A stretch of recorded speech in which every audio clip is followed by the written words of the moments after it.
Hey guys, Tails Knight here, and we're going to talk about, well, one of the things you guys know me most for is the video game industry. It's a little bit of a rant, and it's brought about by some stuff I read. Well, I support a game, I don't know if any of you are aware of this, called Maguss. It is a mobile augmented reality spellcasting game. They are currently having troubles because programming the game and making the game took them more than they thought it would. However, the public beta is going to happen in February, and I advise as many people to download as many as possible. And you ask why, and I'm going to tell you why. Because it is a mobile augmented reality RPG with multiple people, and it's pretty awesome. I won't lie, it's pretty dope. It's vastly changed the UI and the mechanics from step 1 to step now, and it's still going to continue changing. But the reason I say this is because they had a feature. A really cool feature, okay? Wands. Yeah. Right now it's up in the air because investor issues, and they can't really seem to find anyone to, support them or back them. Well, they're looking for them, but nothing promising at the moment.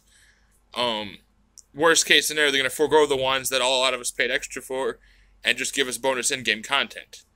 And maybe we get fluffed up along the way and enough microtransactions happen to support this wand. Now, this is where my myth begins.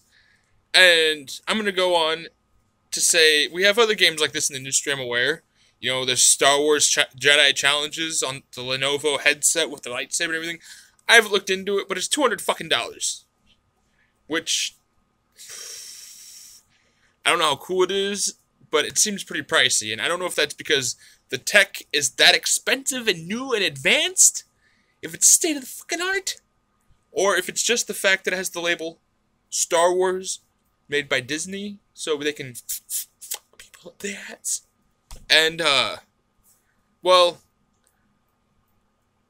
back to the beginning though, before time, and I'm talking not like diddy-doo-doo-diddy-doo-doo-diddy-doo-diddy-doo, or boom, bottom. Let's go back farther. Before Mario, before fucking Star Fox, before Galactus, before any of that, before Galaga, before Dig Dug, before Pac-Man, Waka Waka Waka Waka, before all that, in the beginning, when it was just programmers dinking around and doot, doot, boop, boop, boop, boop, boop, boop, boop. And, it was fun, it was new, it was changing. You ever played that fucking Atari parachute game where you die every time unless you remember to pop your legs out before you touch the square? Yeah, video gaming was fun, and to a lot of people, I'm chubby because of it. And that was the thing back in like the late 90s, early 2000s. There go the children! Let's get all anime about it! The kids! Our kids are dying and becoming obese diabetics because of video gaming! No. Little bit, but no.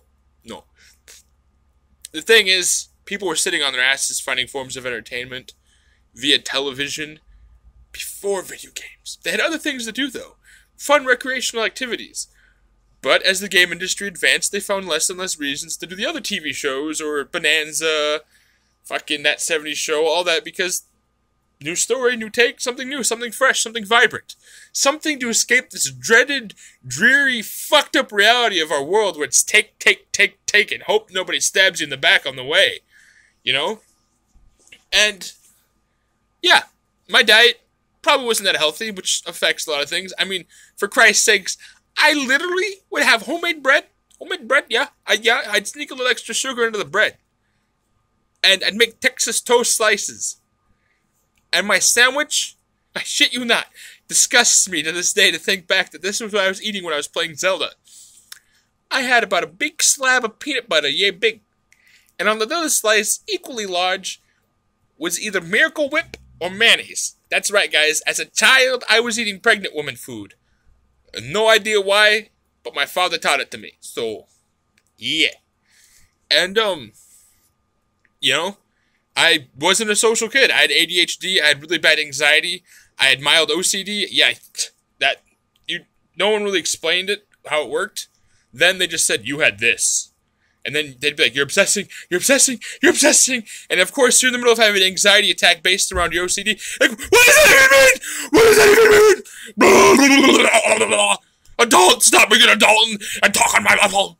And then, you know, you get isolated. A lot of kids got isolated, put in separate rooms, separate trailers, separate areas, separated from the normals, the people with less issues.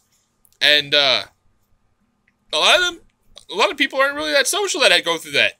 You try having friends when people fucking laugh at you because you're too busy separating the crayons from their paper and then rewrapping them in a different colored paper because it would be funny for some dumb reason. You know? And then freaking out because you get your homework in time. And, continue, you know, video games advanced.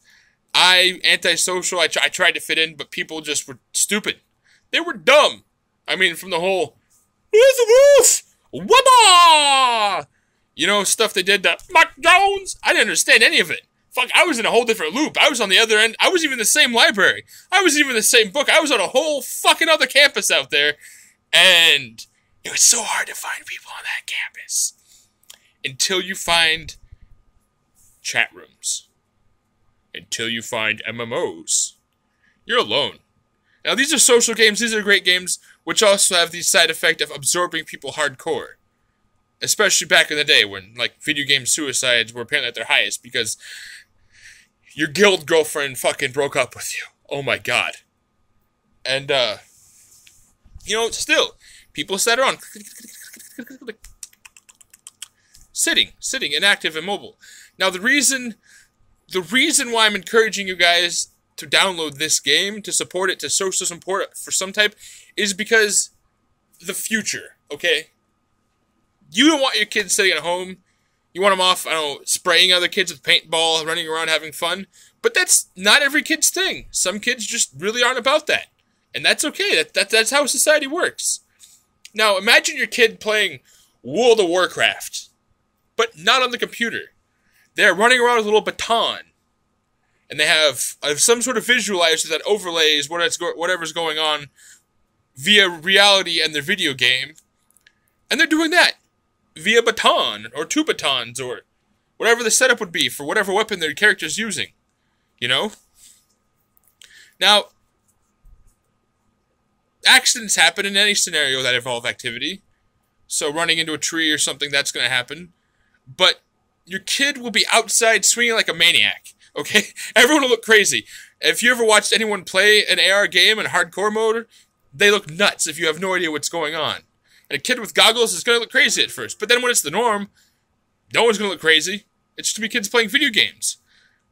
And let's be real. Would you rather have your child home at a keyboard or out in the backyard fighting off an army of fucking orcs doing the same thing we'd be doing on the keyboard, but via headset and baton and augmented reality, and they're swinging away, they're having a blast, they're having fun, they're conquering shit. They sneak out of classroom, they don't sneak out of class to get high, or go smoke a blunt, or get a drink, or try to sex someone in the hallway, or beat off in the stall. Imagine if your kid leaves class for a few moments because there's a huge guild war coming up, and via long-distance networking connections and satellite, they're fighting kids in, like, Missouri, or Wisconsin, or Michigan, or clear the fucking Europe, or Madrasha, or some shit, you know? And they need to prepare because they aren't a fighter. They aren't a healer. They aren't a tank. They're one of the most pivotal, important characters in any form of preparation for war. They're a smithy. They're a blacksmith. And not only are they a blacksmith, say your child is this grade A, fucking S-rank RR supercrafter that makes equipment that people that really do desire. Now, there's a bit of a responsibility to that, but would you rather have them off in the bathroom beating off, or just waving a baton around a fucking anvil, hammering away, forging? I know this is all, I'm putting things into a weird, bad perspective, but what I'm saying is the fact that kids are being active, doing what they love, and I strongly advise downloading this game and showing some support to this community, because first off, it's cheaper than a $200 Star Wars setup. I mean, state of the art and what have you, Star Wars, it's gonna be amazing, wonderful, yeah. But that also means that if this game gets more support, to the investors and people looking into it, it will also look more viable, more desirable. It's a new technology. Of course, it's going to be weird. It's going to be low-key. It's going to be hard to push. It's going to be hard to start. But some balls, once you get them pushed, they're like a snowball at the top of a fucking mountainside. They just build and build and build and build and build and gain momentum. Eventually, like everything good, they're going to crash and land somewhere. But it's going to change the community. You'll have kids, like I said, instead of at home shooting digital characters or blasting zombies on the screen, they'll be doing that out yard. Yeah, they can do it with a paintball gun, but that's expensive. That's wasting money on trash when you can waste your money on this new trash that'll last you longer than the old trash. And basically all I'm saying is help us try to change this community to a healthier community. You know, VR is happening. People are clearing full rooms. I know a friend who literally has a padded room, and they have, like, boards and cellophane over their window just because they're going to get wild when they're playing their VR games, and they already get immersive enough with controllers, so... And we can have that going, yeah, you could... Shit, one day we'll have a suspension rig of some sort where people can just sit there and free float and pretty much Assassin's Creed movie Animus status their video games. But you can have that, you can have AR, or you can have VR and all that going on, but what about AR, where you overlay? You know, you're walking around the park, walking your dog, you know, you get a blip, blip, blip, you know, you throw your headset on, whether it's a monocle or full goggles. It's going to change with time. Lo and behold, mushroom deposit. Go over, claim the item. I don't know if it's going to be swish or a motion. You know, you need to make some food for your group. Just sit there and just...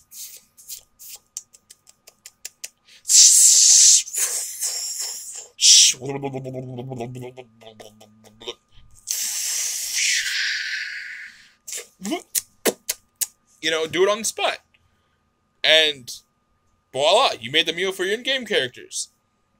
Or imagine, if you will, you know, you're just chilling in a therapist or mall, some place where people sit down in a lounge of some sorts, and you laugh at your child because they're playing this weird video game, but then you put the overlay to see their character, what's going on in the world, and lo and behold, the 6-year-old across the way plays this big 6-foot tall ass barbarian dude, or strangely, the businessman well-dressed sitting next to you dresses himself up as an elven woman.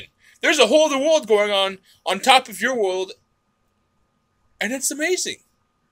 It's bringing out the other aspects of people. They want to escape reality, but why let them escape reality? Why make them go to a keyboard or a screen when they can just add to their reality and make it feel that more amazing?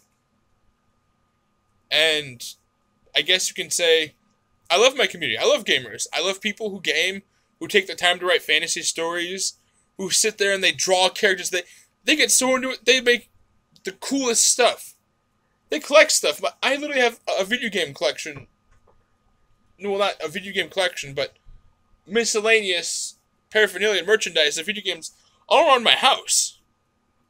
And I'll be real. I like sparring. I like swinging swords and getting in sword fights all the time. I have only one friend who will do that active with me. And it's like a 5'2", 5'3" woman, and she's broken the hilt off of a sword attacking me. Everyone else is like, it's okay, I'm good. And let's be real, there are some kids who like doing that. And imagine them getting to do that with a little baton and someone via, I don't know how far off they're going to work out the game mechanics. But, again, they're being active, they're not harming anything directly, and they're having fun. And they're burning off all them calories from whatever the fuck grandma and grandfather gave them. So, as a gamer, I'm asking you to share this video, to like this video, give it thumbs up, have a laugh about it, share it with some more friends, push it around, hopefully find augmented reality apps, download them, and start supporting the augmented reality community, because why not? Why not help push a little change, add a little, throw something else in the wind, change the deck, reshuffle things. Make the world a better place for everyone, and have fun on the way. Thank you, guys. Tails Night, over and out.